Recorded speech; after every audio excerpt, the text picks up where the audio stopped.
My whole life, I had been the forgotten member of our family, the one nobody seemed to miss when I wasn't around. But if there was one person who actively made sure I wasn't included in family gatherings, it was my cousin, Olivia. Olivia was my maternal aunt's daughter, and growing up, she had everything handed to her on a silver platter. Her father was a successful orthodontist, and she never had to work for anything in her life.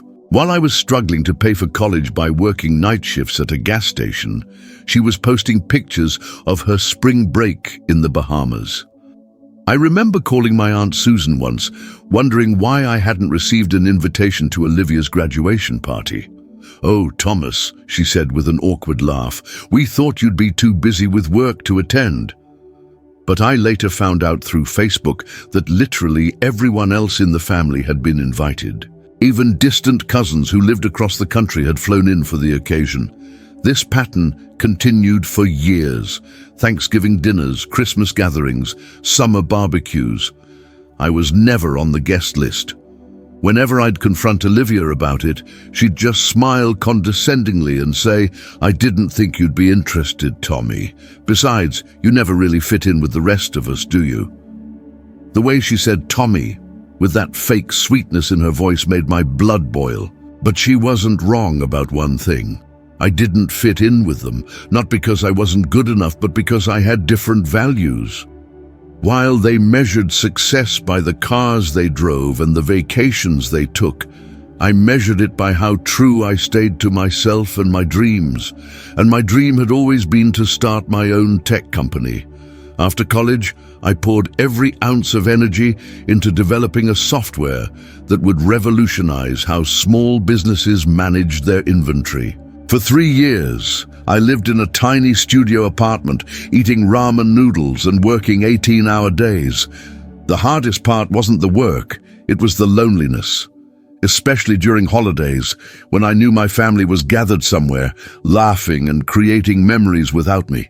Then, finally, my breakthrough came. A major retail corporation offered to buy my software for an amount that made my head spin.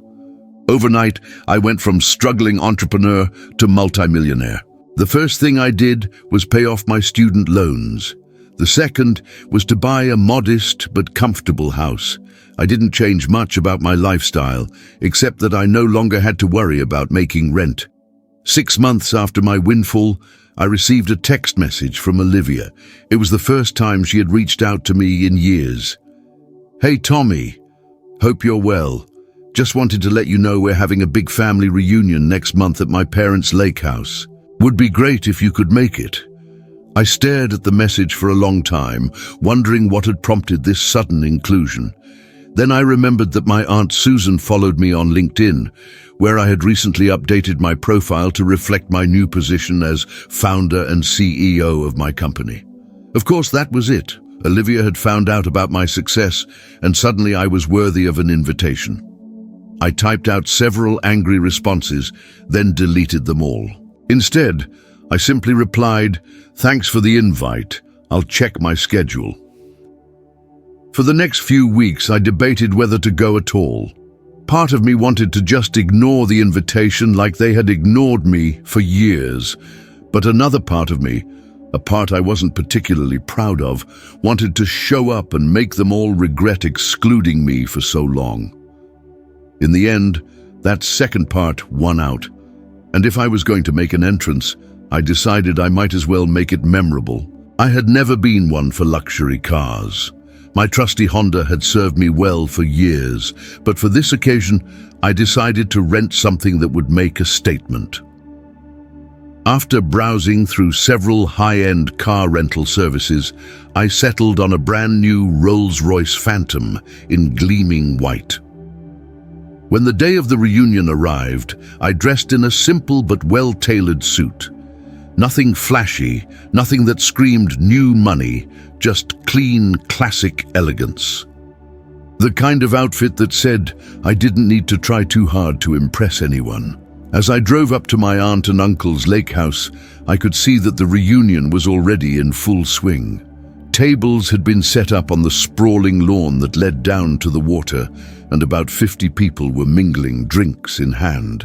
I parked the Rolls-Royce right at the front of the house, where it was impossible to miss. Taking a deep breath, I stepped out of the car, straightened my tie, and prepared to face the family that had deemed me unworthy of their time for so many years. And there, standing on the porch with a glass of champagne in her hand, was Olivia. Our eyes met across the lawn, and I watched as recognition dawned on her face, followed quickly by shock. She gasped so loudly that several people nearby turned to look at her, then followed her gaze to me. The chatter around the table stopped abruptly.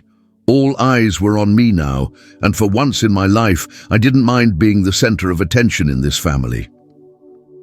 "Thomas?" Olivia's voice was barely above a whisper, but in the sudden silence, everyone heard it. Is that you?" I smiled, not the warm smile of a family member happy to reunite, but the cool, composed smile of someone who knows exactly what game is being played. "Hello, Olivia," I said, loud enough for everyone to hear. "Thanks for the invitation. Sorry I'm a bit late." Olivia quickly recovered from her shock and rushed down the steps toward me, arms outstretched, as if we were the closest of cousins. "Tommy, I'm so glad you could make it. It's been too long." Her embrace felt as fake as her words sounded. Over her shoulder, I could see my Aunt Susan hurrying over, followed by a stream of relatives, all suddenly eager to greet the cousin they had forgotten for years. "Thomas, darling," Aunt Susan air-kissed both my cheeks. "What a wonderful surprise, and what a beautiful car. Is that yours?" Before I could answer, my Uncle George joined us, eyeing the Rolls-Royce with undisguised interest. "That's a Phantom, isn't it? 2023 model?" 2024, actually, I corrected him. "Just picked it up last week." The crowd around me grew, everyone asking questions at once. How had I been? What was I doing now? Was I still in tech? Was I living in the city? I answered politely but briefly, not giving away too much. I didn't mention the exact figure of my company's acquisition, but I did casually drop that I was now in between projects after selling my startup. "Oh, we heard about that." Olivia jumped in as if she had been following my career closely all these years. "So impressive, Tommy. We always knew you were the smart one in the family." I raised an eyebrow at her. "Did you? That's interesting, considering I haven't seen any of you since Christmas 5 years ago." An uncomfortable silence fell over the group. Aunt Susan laughed nervously and took my arm. "Well, what matters is that you're here now. Come, let me introduce you to everyone. There are some new additions to the family you haven't met yet." As she led me toward the tables, I noticed my cousins' husbands huddled around the Rolls-Royce, peeking through the windows and discussing it in hushed, reverent tones. The next hour was a blur of introductions and small talk. Everyone wanted to sit next to me at dinner. Everyone had a business idea they wanted to discuss. Everyone suddenly remembered fond childhood memories involving me that I was quite certain had never happened. Midway through the meal, Olivia clinked her glass with a spoon, calling for everyone's attention. "I'd like to propose a toast," she announced, standing up with her champagne flute. "To family reunions, and to my dear cousin Thomas, who has finally rejoined us after his incredible success. We always believed in you, Tommy." The hypocrisy was almost too much to bear. I watched as everyone raised their glasses, smiling at me as if I had always been welcome among them. When it was my turn to speak, I stood slowly, taking my time to look around at all the faces turned expectantly toward me. "Thank you, Olivia, for those kind words," I began. "And thank you all for this warm welcome. It's quite different from what I'm used to from this family." A nervous titter ran through the crowd, but I continued. "For years I sat alone during holidays, knowing you were all together somewhere, celebrating without me. I wasn't good enough to be included then. But now that I've had some financial success, suddenly I'm worthy of an invitation." The smiles around the table began to fade. Aunt Susan shifted uncomfortably in her seat. Uncle George became very interested in his napkin. I came here today not because I wanted to show off my car or my success, I continued. I came because I wanted to see if anything had changed, if any of you had changed. But looking around this table, I can see that you're all still measuring a person's worth by what they own rather than who they are. Olivia's face had turned a deep shade of red. That's not fair, Thomas, she protested. We've always cared about you. I laughed, not bothering to hide the bitterness in it. Have you? Then where were you when I was working night shifts to pay for college? Where were you when I was living on ramen noodles, trying to get my company off the ground? Where were the invitations then, Olivia? The silence that followed was deafening. Some looked ashamed, others defensive, but no one could meet my eyes. I set my napkin on the table and pushed back my chair. I think I've made my point. Thank you for the dinner, but I believe I'll be going now. As I turned to leave, I felt a hand on my arm. It was my cousin Mark, Olivia's younger brother. Unlike his sister, Mark had always been kind to me, though he'd never stood up to Olivia or the rest of the family on my behalf. Thomas, wait, he said quietly. You're right, we've been terrible to you, but please don't leave like this. Not everyone here is like Olivia. I hesitated, looking at his earnest face. Then I glanced back at the table, where Olivia was now in heated, whispered conversation with Aunt Susan, both of them shooting glances my way. I appreciate that, Mark, I said. But I didn't come here looking for apologies or to build bridges. I came to make a point, and I've made it. As I walked back to my car, I could feel dozens of eyes on me. The Rolls-Royce gleamed in the late afternoon sun, a symbol of the success they had never expected from me. But as I slid into the driver's seat, I realized something important. I didn't need their validation anymore. I had proven my worth to myself, and that was what truly mattered. I started the engine of the Rolls-Royce, the purr of the V12 vibrating through the leather seat. Just as I was about to pull away, there was a knock on my window.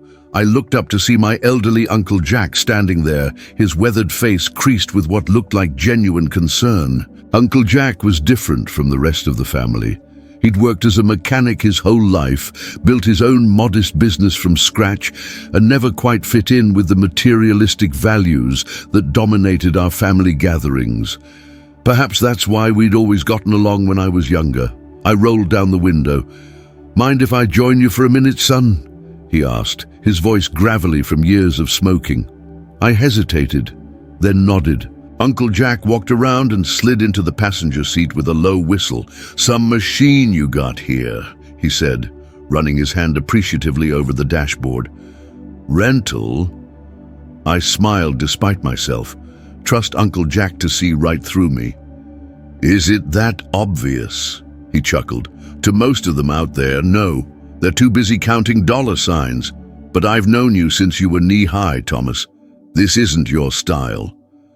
He was right. Even with all my new wealth, I still drove my reliable Honda most days. I wanted to make an impression, I admitted. Well, you certainly did that. He turned to face me fully. Look, I'm not here to defend them. What they did, excluding you all these years, it wasn't right. But I am here to tell you something you might not want to hear. I braced myself. What's that? Don't become like them. His eyes, faded blue but still sharp, held mine. Don't start measuring your worth by how much you can hurt those who hurt you. His words hit me harder than I expected. Wasn't that exactly what I'd been doing? Coming here not to reconnect, but to throw my success in their faces. I'm not, I began, but Uncle Jack cut me off with a knowing look. Son, I've been watching this family dynamic play out for decades. Olivia's just like her mother, always been obsessed with status, with being better than everyone else. Don't let her turn you into someone who plays that same game. We sat in silence for a moment, the sounds of the reunion continuing in the background. They're talking about you in there, Uncle Jack finally said. Some are embarrassed, some are angry. Olivia's telling everyone you've always had a chip on your shoulder. I snorted. Of course she is. But Mark is defending you. So is his wife, Katie, and a few others. He paused. Not everyone in this family is like Olivia and Susan, Thomas. I thought about Mark's hand on my arm, asking me to stay. Had I been too quick to lump everyone together? What are you suggesting I do? Go back in there and pretend everything's fine? Uncle Jack shook his head. No. I'm suggesting you go back in there and give the decent ones a chance. Let them see the real Thomas, not the bitter man in the fancy car, and not the invisible cousin they've ignored for years. Just you. I stared out the windshield, considering his words. Part of me wanted to drive away, to leave this toxic family dynamic behind forever, but another part wondered if Uncle Jack was right. Was I giving up too easily on the possibility that some of them were worth knowing? I'll think about it, I said finally. Uncle Jack nodded and opened the car door. That's all I ask. And Thomas? I'm proud of you, son, not because of this car or whatever big sale you made. I'm proud because despite everything, you never gave up on your dreams. That takes real character. As he walked back toward the house, I sat there, engine idling, at a crossroads, both literal and figurative. After a few minutes of internal debate, I turned off the engine. Uncle Jack was right. I was letting Olivia and the others dictate my behavior, letting their materialistic values infect me. That wasn't who I wanted to be. I got out of the car and walked back toward the reunion.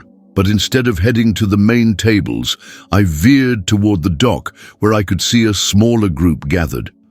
Mark was there with his wife Katie and a few cousins I vaguely remembered from childhood. As I approached, Mark spotted me and his face lit up. "Thomas, you came back!" The small group made space for me in their circle. Katie, whom I'd never met before today, handed me a beer. "We were just talking about you," she said with a warm smile. "Mark was telling us about that science fair project you two did in middle school, the solar-powered boat." I was surprised Mark remembered that. It had been one of the few positive memories I had with the family. Mark and I working for weeks in his garage, determined to build something extraordinary. It sank about 10 seconds after we put it in the water, I recalled with a laugh. Mark grinned. But we got an A for the design. For the next hour, I found myself genuinely enjoying the company of this small subset of my family. They asked questions about my life, my company, my interests, and actually listened to the answers. There was no fakery here, no sudden interest because of my newfound wealth, just genuine human connection. As the sun began to set over the lake, casting golden reflections across the water, I felt something shift inside me. The bitterness I'd carried for so long hadn't disappeared entirely, but it had softened somewhat, making room for the possibility of forgiveness, at least for some of them.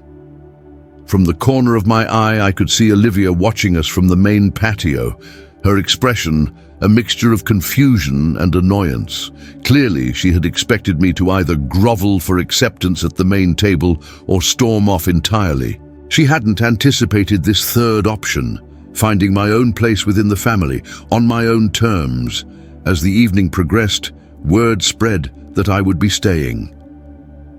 Aunt Susan made a point of coming down to the dock, all smiles and effusive compliments about how wonderful it is to have the whole family together again. I responded politely but coolly, not giving her the satisfaction of either acceptance or rejection. Uncle George tried to corner me to discuss investment opportunities, but I politely deflected, saying I was currently focused on taking some time off before my next venture. Around midnight, as the party began to wind down, Olivia finally approached me directly. She'd clearly had a few too many glasses of champagne, her perfect composure slightly frayed around the edges. "So, Tommy," she said, her voice carrying that same condescending tone I remembered from childhood. "Enjoying being the center of attention for once." I looked at her calmly. "Actually, Olivia, I've been enjoying getting to know some members of our family better." Something I should have had the opportunity to do years ago." She waved her hand dismissively. "Oh, please, let's not rehash that again. You made your dramatic point at dinner. Very Hollywood of you." "It wasn't a performance, Olivia. It was honesty. Something you might want to try sometime." Her eyes narrowed. "You think you're so much better than the rest of us now, don't you? With your tech money and your rented Rolls-Royce." I raised an eyebrow. "How did you know it was rented?" She smirked, thinking she'd caught me in a lie. "Uncle Jack mentioned it. Not as impressive now, is it?" I couldn't help but laugh. "I never claimed to own it, Olivia. Unlike you, I don't measure my worth by what I own." "Then why bring it at all?" she challenged. It was a fair question, and one that Uncle Jack had already forced me to confront. "Because I wanted you to see me," I admitted. "After years of being invisible to you and others in this family, I wanted to arrive in a way you couldn't ignore. It was petty, I'll grant you that. But it worked, didn't it?" For a moment, Olivia seemed taken aback by my honesty. A flicker of something, perhaps recognition, perhaps even shame, crossed her face. But it was quickly replaced by her usual mask of superiority. "Well, you got what you wanted then? Congratulations." She turned to leave, then paused. "Just so you know, these reunions happen every year. Don't expect a special invitation next time." As she walked away, I realized she was still trying to have the last word, still trying to maintain her position of power, but her barb had no sting left for me. "I'll mark my calendar," I called after her, and turned back to the conversation with Mark and the others, leaving Olivia to stew in her own bitterness. The morning after the reunion, I woke early in the small guest bedroom where I'd ended up staying. The house was quiet, most of the family still sleeping off the previous night's festivities. I showered quickly and packed my overnight bag, ready to head back to the city. As I made my way downstairs, I found Aunt Susan in the kitchen, already dressed immaculately and sipping coffee while scrolling through her phone. "Thomas," she said, looking up with surprise, "you're up early. Coffee?" "No, thank you," I replied. "I should be heading back. I have some calls to make this afternoon." She set down her phone. "Before you go, I wanted to talk to you about yesterday." I braced myself for excuses or, worse, accusations about how I'd ruined the reunion with my dinner speech. "I owe you an apology," she said instead, catching me off guard. "What you said at dinner, you were right. I excluded you for years, and there's no excuse for that." I studied her face, trying to gauge her sincerity. Was this another performance, or had my words actually penetrated? "Why did you?" I asked simply. "Exclude me, I mean." Aunt Susan sighed, looking momentarily older than her carefully maintained 50-something years. "The easy answer would be to blame Olivia. She's always been selective about who she wants in her circle, but the truth is, I let it happen. I prioritized keeping the peace with my daughter over doing what was right." She took another sip of her coffee, her hands slightly unsteady. "And if I'm being completely honest, there was always something about you that made me uncomfortable, Thomas." "My lack of money," I suggested, unable to keep the edge from my voice. "No," she said, surprising me again. "Your authenticity. You never played the games the rest of us play. You never pretended to be something you weren't. It was confronting." I wasn't sure how to respond to that. It was possibly the most honest thing Aunt Susan had ever said to me. "I'm not asking for your forgiveness," she continued. "I'm just acknowledging the truth of what you said yesterday. It's long overdue." I nodded slowly. "I appreciate that." As I turned to leave, she added, "Olivia's father and I are getting divorced." I stopped, turning back to her with surprise. "I'm sorry to hear that." She gave a brittle laugh. "Don't be. It's been a long time coming. George has been having affairs for years. I've known, but I kept up appearances because that's what people in our circle do." There was something vulnerable in her expression that I'd never seen before. For the first time, I saw her not as the snobbish aunt who had excluded me, but as a woman who had built her life around appearances and was now watching that life crumble. "What will you do?" I asked.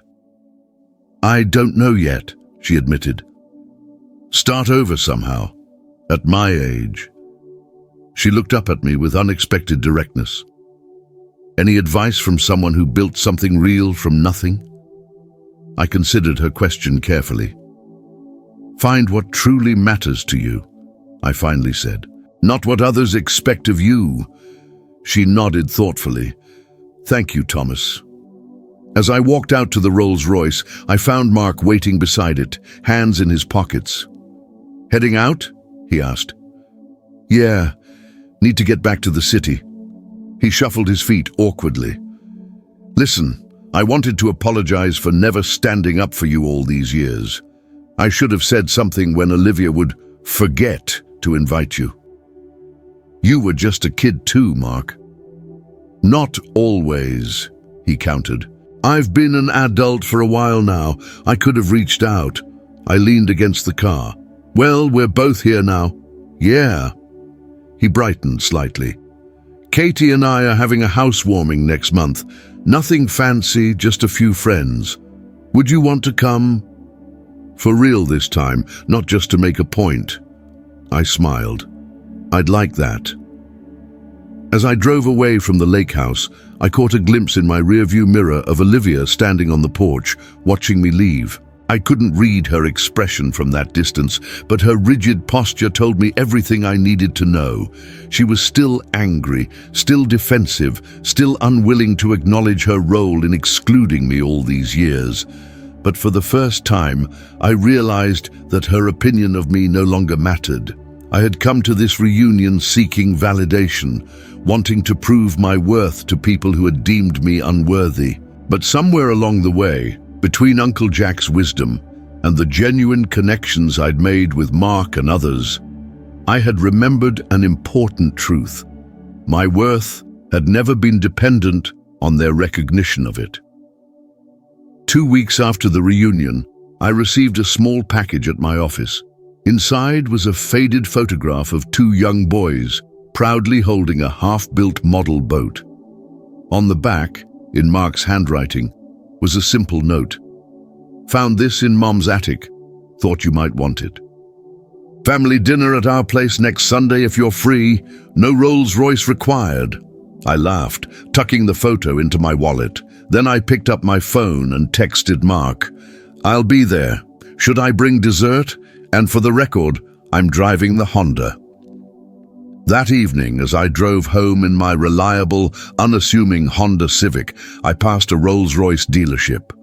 The same model I had rented gleamed under the showroom lights, a symbol of status and wealth that had seemed so important just 2 weeks ago. I drove past without a second glance. I had no need for such symbols anymore. The reunion had taught me something valuable. True acceptance couldn't be bought with success or impressive possessions. It came from being seen and valued for who you really were. And if some people couldn't see your worth without the trappings of success, well, they were the ones missing out, not you. As for Olivia, I harbored no illusions that she would ever change or acknowledge her behavior. Some people were too invested in their own narratives to ever see the truth. But that was her burden to bear, not mine. My phone buzzed with a text from Uncle Jack. "Proud of you, son. Not for what you've achieved, but for who you've become despite everything. That's the real success story." I smiled as I pulled into my driveway. Uncle Jack was right. The real victory wasn't showing up in a Rolls-Royce to impress those who had excluded me. It was finding the strength to be authentic in a family that valued appearances over truth. And in doing so, I had found the people worth keeping in my life, and the courage to let go of those who weren't. The rented Rolls-Royce had served its purpose. It had gotten me through the door of a reunion I might otherwise have skipped. But it was my truth, spoken without apology, that had truly made an entrance. and that was something no amount of money could buy.